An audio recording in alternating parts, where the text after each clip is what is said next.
Welcome back to the Pam and Peggy Show. I'm here today with two guests from Save Old Souls, Trudy and Stacey, as well as Lexi on the floor, who's the dog they've brought with us today. So, Trudy, tell me, how did even Save Old Souls begin? It was the vision of a gal named Sherry, who had two friends named Sherry. And so back in 2000, they saw that there was a gap in the rescue system, that old dogs were being ignored. So they formed Save Old Souls. So we've been going since we were incorporated in 2001 as a registered charity, and been going strong ever since. So 16 years it's been going. Yes. That's great.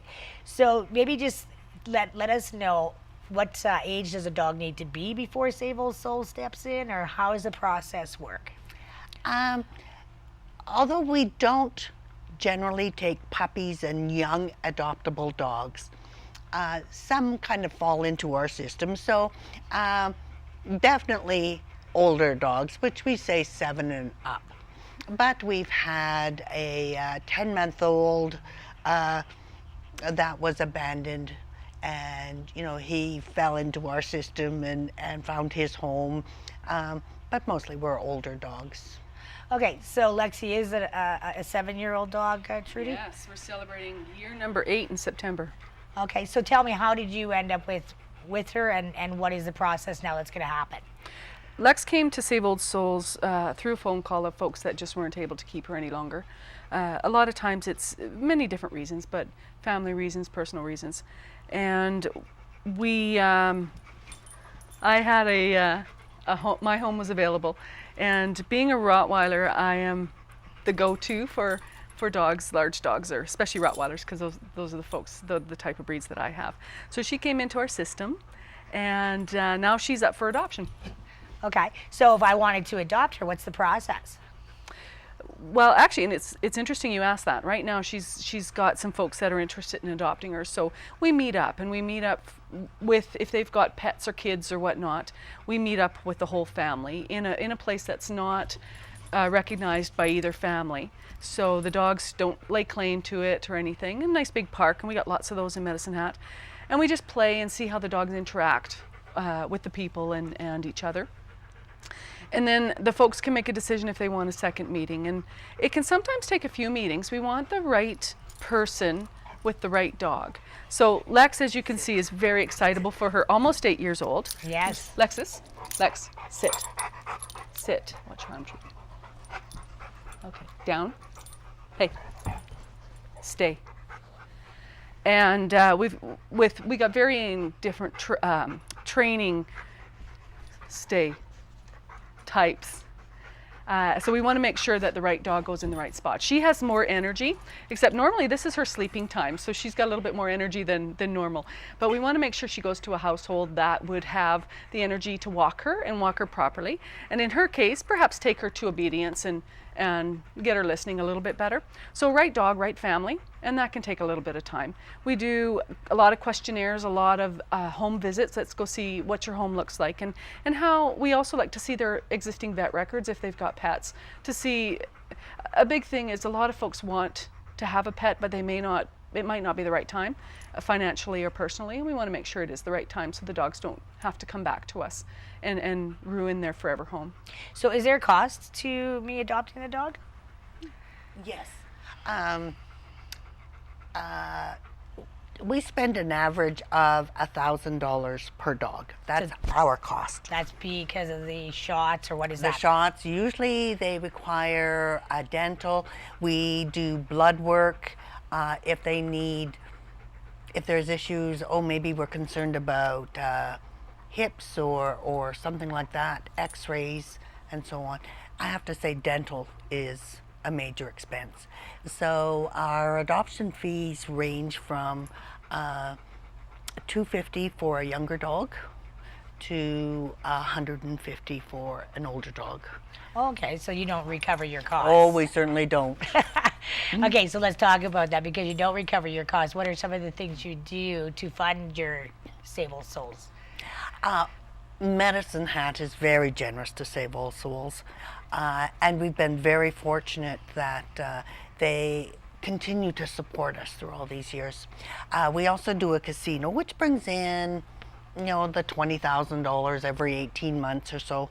But our expenses run, $56,000 a year, something like that.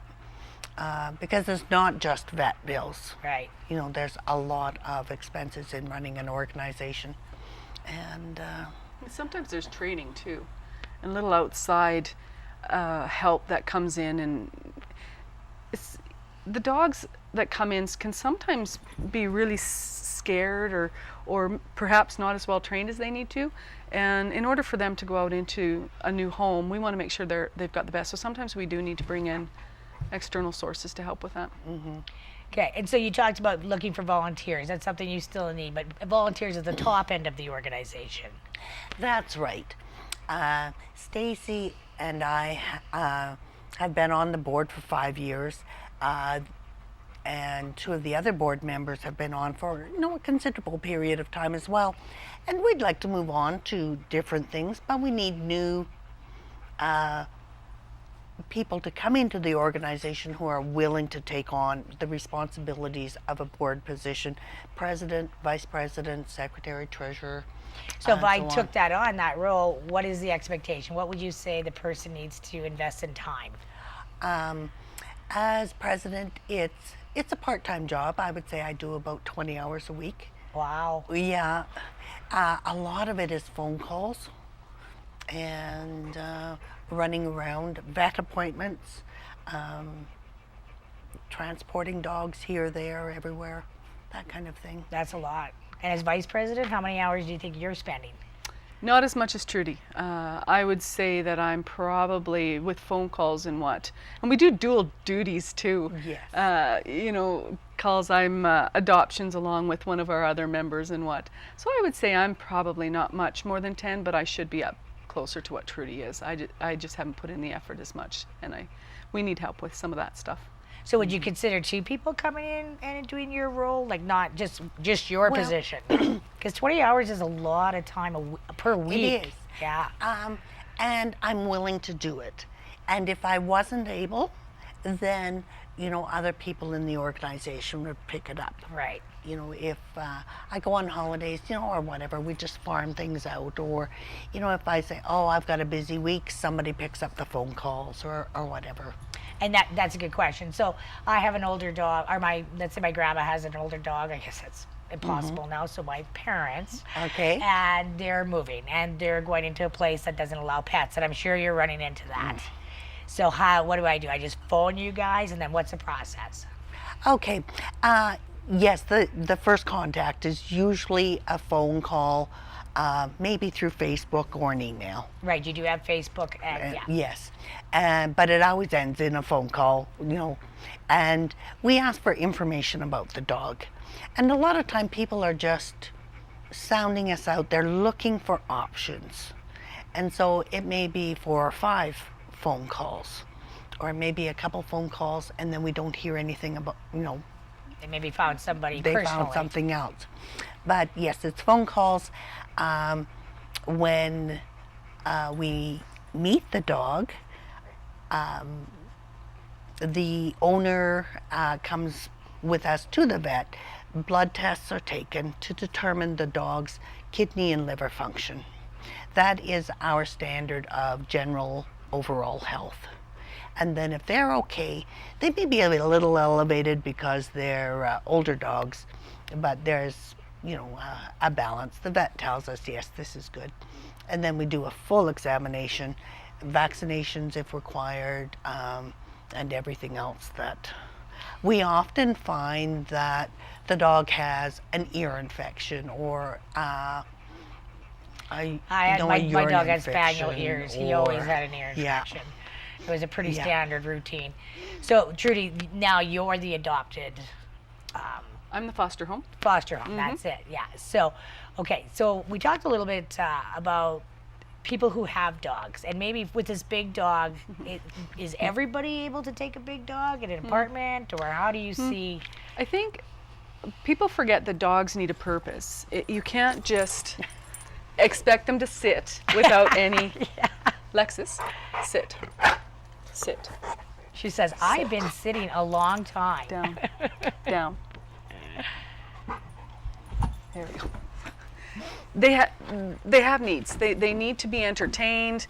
They need to be walked. And I've always had Rottweilers, and I've lived in small places and large places. You're being a problem child. Your ball's gonna stay. Yeah. But I think too is we have to. People need to educate themselves about being a pet owner. It's not a part-time little bit of fun thing. The dogs that dig up the backyards and put holes in your baseboards and whatnot, they're not doing it because they're bad dogs. They're doing it because they're not getting a purpose. They need to be walked, they need to be played with, and that's not a matter of throwing them in the backyard and letting them go. It's getting them out of their environment and stimulating them. Dogs were bred to do work, and we as human beings, as we progress, we kind of forget that. But they don't. Absolutely, yeah. Yes. I'm sure people don't even think of that anymore. So Rottweilers are herding dogs. And so we need to get out there and let her play and let her sniff and let her see what's all out there. Or she's going to be an unhappy dog, and I'm going to be an unhappy dog owner because I'm going to have to fill in holes. So do you recommend training then to? Absolutely. Just recently I had mentioned to the adoptive folks that are looking at Lex, she has poor leash manners. And the big thing is I said, a really great bonding is take her to obedience. And she's 7.